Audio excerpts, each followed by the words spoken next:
Welcome to the deep dive.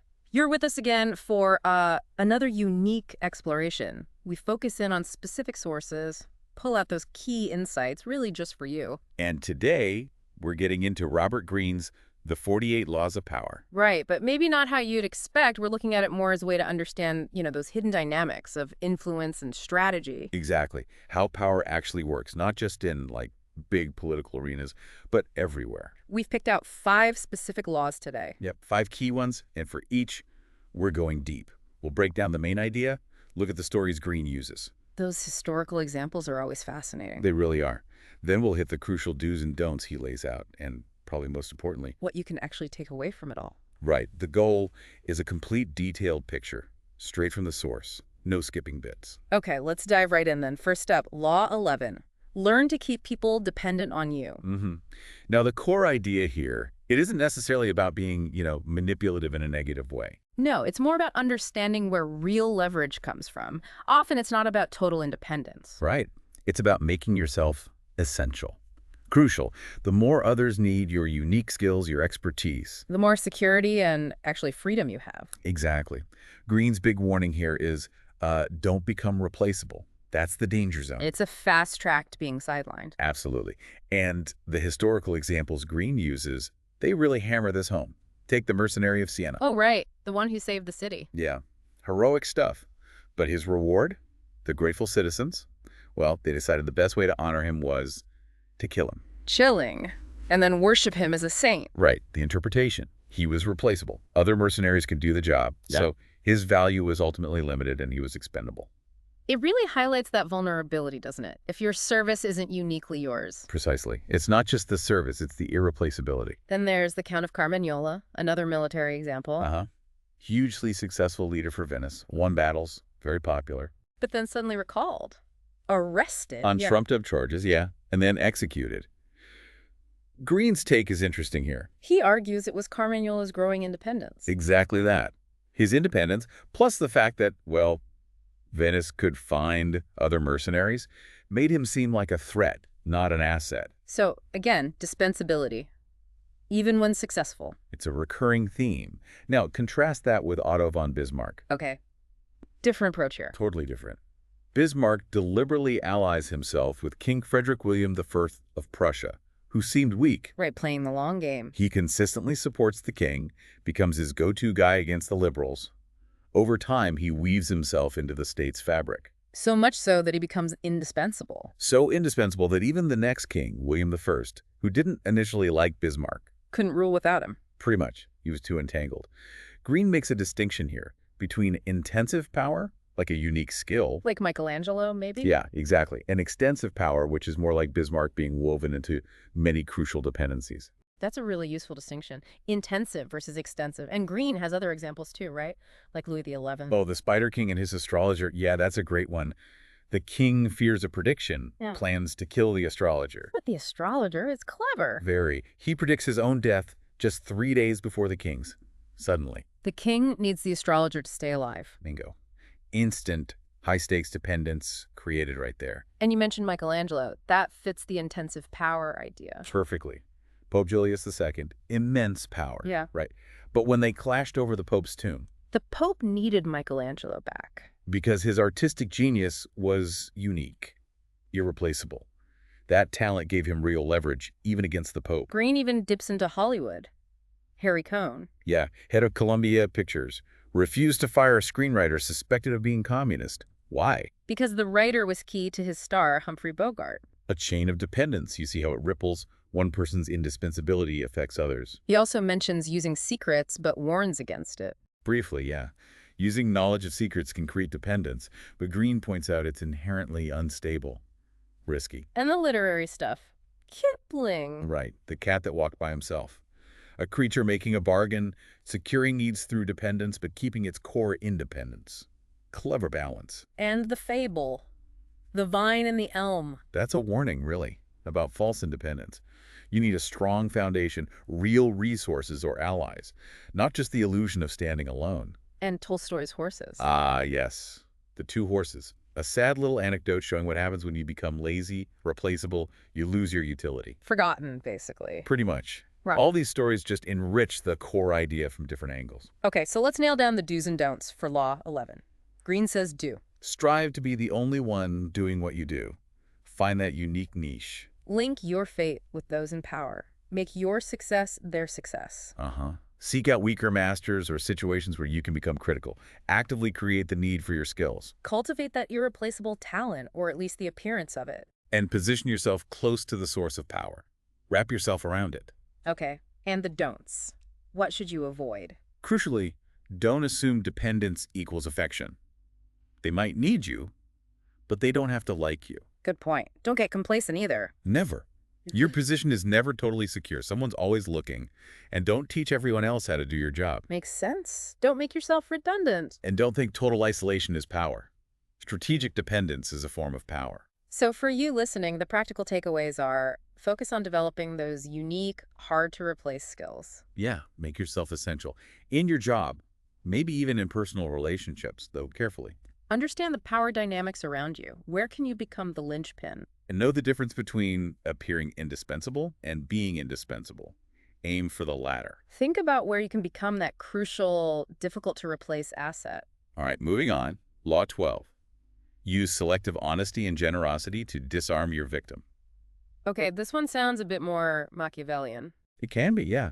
The core idea is that strategic, calculated acts of honesty or generosity can really lower someone's defenses. Makes them more open to influence or even deception later on. Exactly. One seemingly sincere move can cover up a lot of other stuff. It plays on psychology people want to trust. They want to reciprocate. And Greene has examples of this. Pretty cunning ones, I bet. Oh, yeah. Francesco Giuseppe Borri, the Medico Universale. Right, built a huge following. By being publicly generous, refusing payment, built massive trust. Then he vanished. With all the money and jewels people had entrusted to him, the initial generosity was the perfect cover. Wow. Okay. What about Count Victor Lustig, the con man? His famous run-in with Al Capone? Brilliant, really. Lustig promised to double Capone's money. $50,000, wasn't it? Yeah. After 2 months, Lustig comes back, gives the $50K back, untouched. Says the plan failed. Capone must have been stunned. Completely disarmed by this apparent honesty.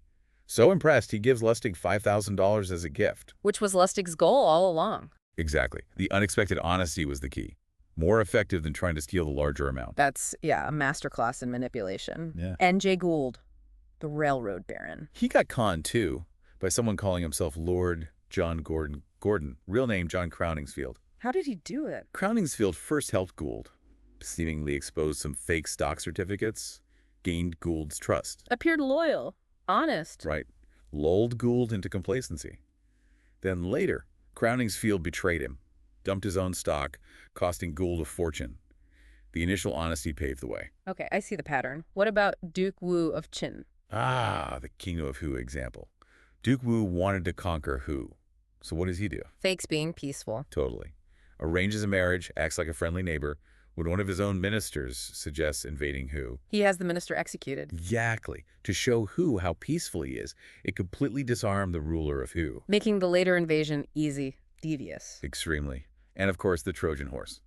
The classic example. A seemingly generous gift. After a long, failed siege, the Greeks pretend to leave, offer this giant horse. The Trojans, disarmed by the gift and the retreat, bring the enemy right inside their walls. Game over. It's the ultimate symbol of this law, really. There's also the Camillus story, though. That seems a bit different. It is, slightly. General Camillus and the Faliscans. A Faliscan teacher tries to betray his city by handing over children as hostages. And Camillus refuses. More than refuses. He sends the teacher back, tells the kids to whip him all the way, an act of surprising integrity. And the result? The Faliscans were so impressed, so disarmed by this unexpected virtue, they surrendered voluntarily. Honesty as an immediate, powerful tool. Okay, so the do's and don'ts for Law 12, do. Use selective honesty strategically, especially early on. Give before you take. Use kindness, generosity as distractions. Aim for the heart, the emotions. And practice carefully. It has to seem sincere. That's critical. And the don'ts. Don't shy away from using this on powerful people. They can be just as susceptible, maybe more so. Don't assume people will always see the angle behind a gift. And definitely don't act dishonestly after you've built a reputation for honesty. That destroys everything. So for you, the practical side. Think about how small, well-timed acts of honesty or generosity can build trust. Yeah, it can make future influence easier. But you need to understand the target's psychology. Make it feel real. Because the downside is huge, right? If you're seen as insincere. Oh, the backlash can be brutal, way worse than just being consistently guarded. Okay, let's move to Law 13. When asking for help, appeal to people's self-interest, never to their mercy or gratitude. This one's pretty fundamental. Yeah. People are, well, mostly driven by their own needs and wants. So, when you need help. Focus on what's in it for them.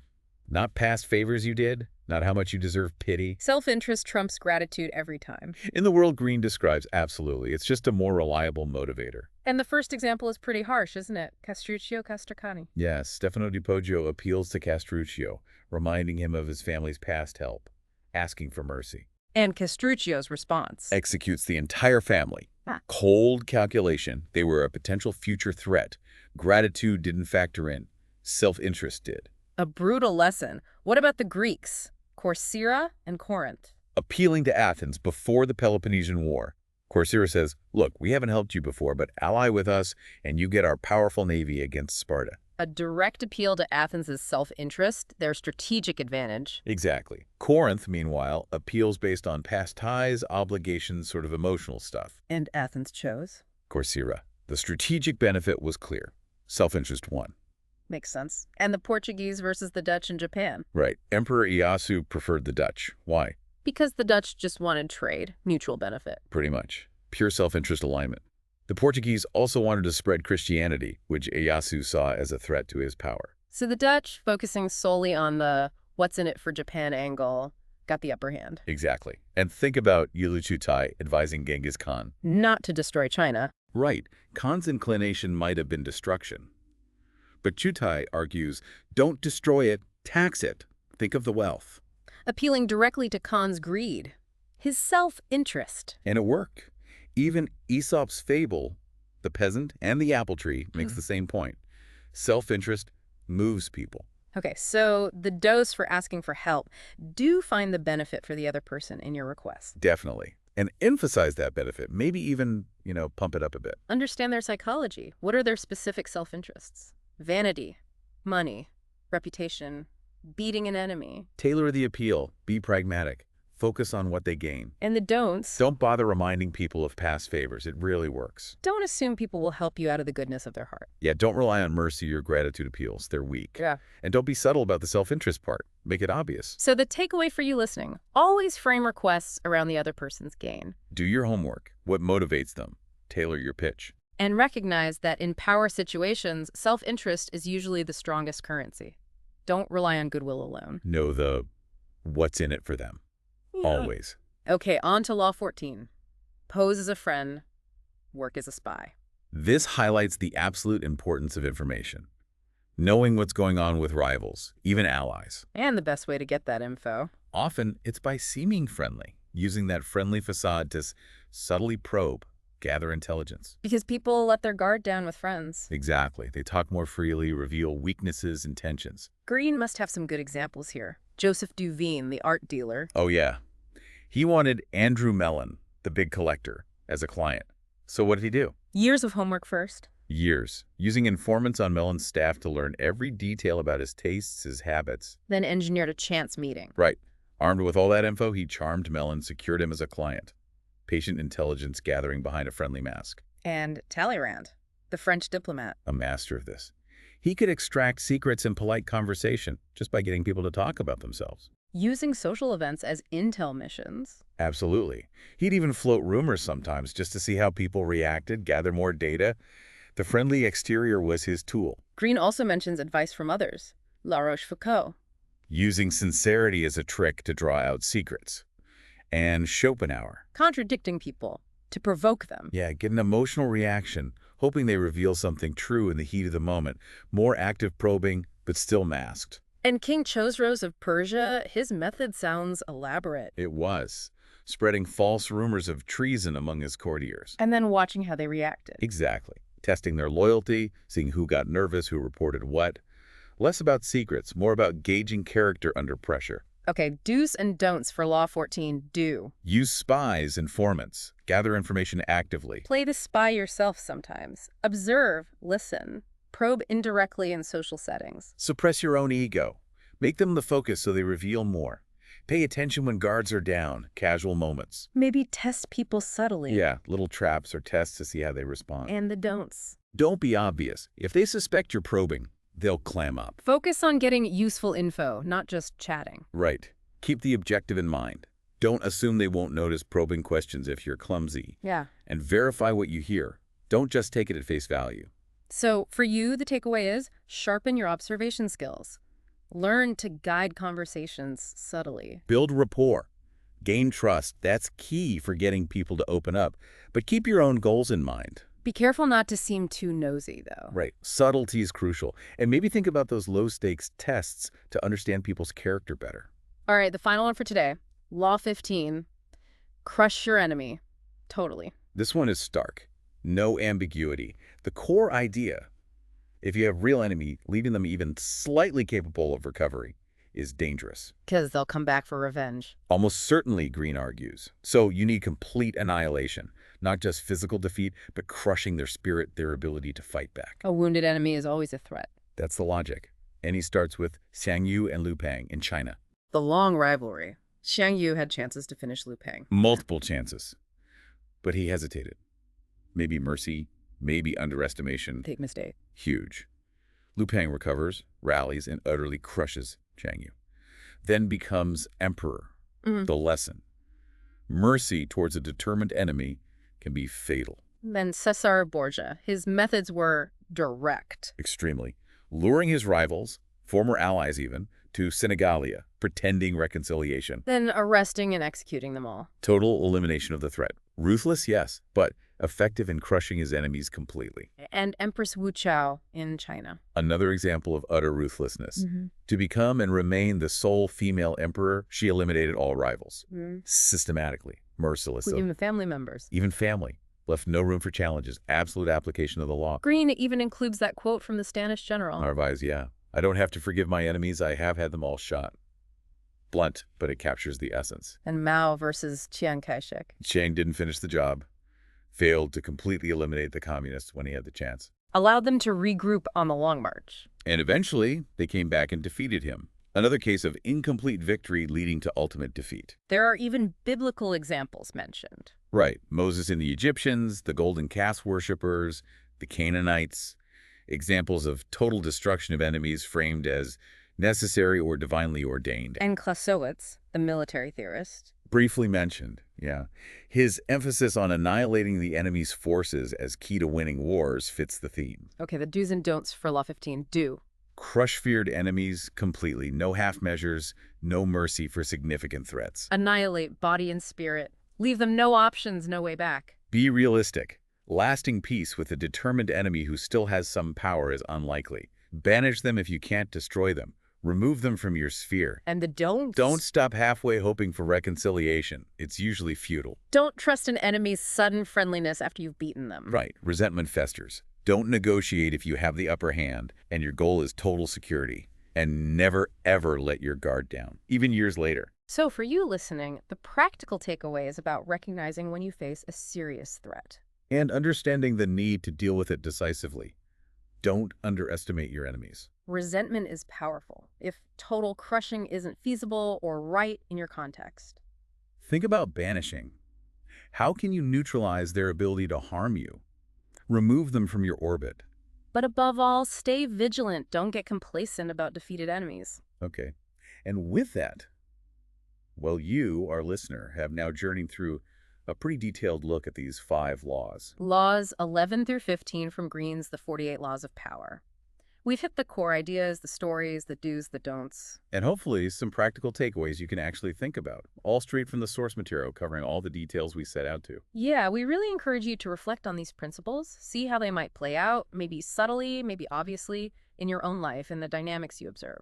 Understanding these laws, even if you don't agree with them or plan to use them, gives you a sharper lens for seeing how influence and strategy work. It definitely offers a framework for analysis, sometimes uncomfortable, maybe, but powerful. So this concludes our deep dive into laws 11 through 15 of the 48 Laws of Power. We've covered all the specified points from the source,